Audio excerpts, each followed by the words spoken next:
ఈరోజు ఒకసారి గమనించినట్లయితే ఏకంగా 59 స్థానాలు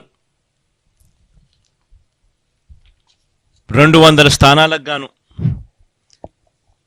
బీసీలకే కేటాయింపులు చేశాం.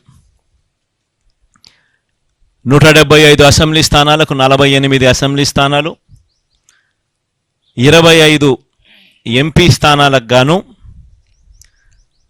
బ్యాలెన్సు 11 స్థానాలు బీసీలకే కేటాయింపులు జరిగింది. ఆడవాళ్లకు కూడా ఇంతకు ముందు కన్నా బెటర్గా చేశాం, కానీ ఇది కూడా నాకు ఇంకా సంతృప్తిని కలిగించడం లేదు. బహుశా నెక్స్ట్ ఎలక్షన్లకు వచ్చేసరికి దీనిని ఇంకా వేగంగా కూడా అడుగులు వేయించే కార్యక్రమం చేస్తా ఉన్నాం. 200 స్థానాలకు 24 స్థానాలంటే 12% అక్క చెల్లెమ్మలకు ఇవ్వగలిగాం. కానీ ఇది కూడా నాకు పూర్తిగా సంతృప్తిని కలిగించే అంశం కాకపోయినప్పటికీ కూడా బట్ లాస్ట్ టైం కన్నా బెటర్గా చేశాం. బహుశా మిగతా ఏ పార్టీ కన్నా కూడా బెటర్గానే ఉంటుందని అనుకుంటా ఉన్నాను. లాస్ట్ టైం 19 ఇస్తే ఈసారి 24 దాకా తీసుకొని పోగలిగాం. ఇది కూడా ఒక విశేషమనే చెప్పాలి. కానీ నెక్స్ట్ ఎలక్షన్లకు వచ్చేసరికి ఇంకా దీన్ని ఖచ్చితంగా ముందుకు తీసుకొని ఇంకా పెద్ద సంఖ్యలో ఇంకా నెంబర్లు ఇచ్చే కార్యక్రమం ఖచ్చితంగా జరుగుతుందని కూడా చెప్తా ఉన్నా. ఈరోజు మనం రిలీజ్ చేసిన ఈ లిస్టులలో గమనించినట్లయితే ఏకంగా 77% మంది వీళ్ళు ఈ 200 మందిలో ఏకంగా 77% మంది గ్రాడ్యుయేట్స్, ఆ పై చదువులు చదివిన వాళ్ళు. ఎమ్మెల్యేలకు సంబంధించి 175 మంది ఎమ్మెల్యేలకు గాను 75% గ్రాడ్యుయేట్స్, ఆ పై చదువులు చదవగలిగిన వాళ్ళు మనం ఎంపిక చేయగలిగాము అని కూడా చెప్పడానికి కూడా సంతోషపడతా ఉన్నా. మైనారిటీస్కి కూడా ఇంతకుముందు 5 స్థానాలు ఇస్తే ఇవాళ 7 స్థానాలతో మైనారిటీ సంఖ్యను కూడా బాగా పెంచగలిగినామని చెప్పడానికి కూడా సంతోషపడతా ఉన్నా. మొత్తం మీద 50% నా అని పిలుచుకుంటూ ఎస్సీ, ఎస్టీ, బీసీ మైనారిటీలకు ఇవ్వడం అన్నది చరిత్రలో నిలిచిపోయే ఘట్టంగా మరొకసారి చెబుతూ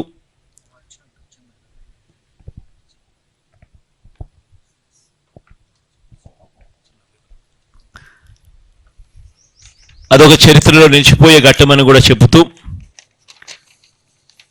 ఈ ఎన్నికల్లో దాదాపుగా 81 స్థానాలలో ఎమ్మెల్యేలను మార్పు జరిగింది. 18 ఎంపీ స్థానాలు కూడా మార్పు జరిగింది. అంటే దాదాపుగా 99 స్థానాలంటే దాదాపుగా దగ్గర 50% స్థానాలలో మార్పులు కూడా చేశాం. ఇది కూడా చరిత్రలో ఒక నిలిచిపోయే ఘట్టమే. ఎందుకంటే ఈ స్థాయిలో మార్పులు చేయగలిగిన ధైర్యం బహుశా ఎవరికి ఉండకపోవచ్చేమో. అది కూడా వైఎస్ఆర్ కాంగ్రెస్ పార్టీకి మాత్రమే ఆ ధైర్యం ఉందని కూడా, ప్రజల మీద ఆ మేరకు నమ్మకం ఉందని కూడా చెప్పడానికి కూడా సంతోషపడతా ఉన్నా. ఒక విషయంలో మనం గుర్తుపెట్టుకోవాల్సిన అవసరం ఉంది. తెలుగుదేశం పార్టీ లిస్ట్ మీరు చూశారు ఈసారి. నేను వీలైనంత వరకు అన్ని కులాల్ని అన్ని ప్రాంతాల్లో బ్యాలెన్స్ చేయడానికి నేను ప్రయత్నం చేశాను. అదే మరి 3 పార్టీలు కూడా ఆలోచిస్తున్నాం.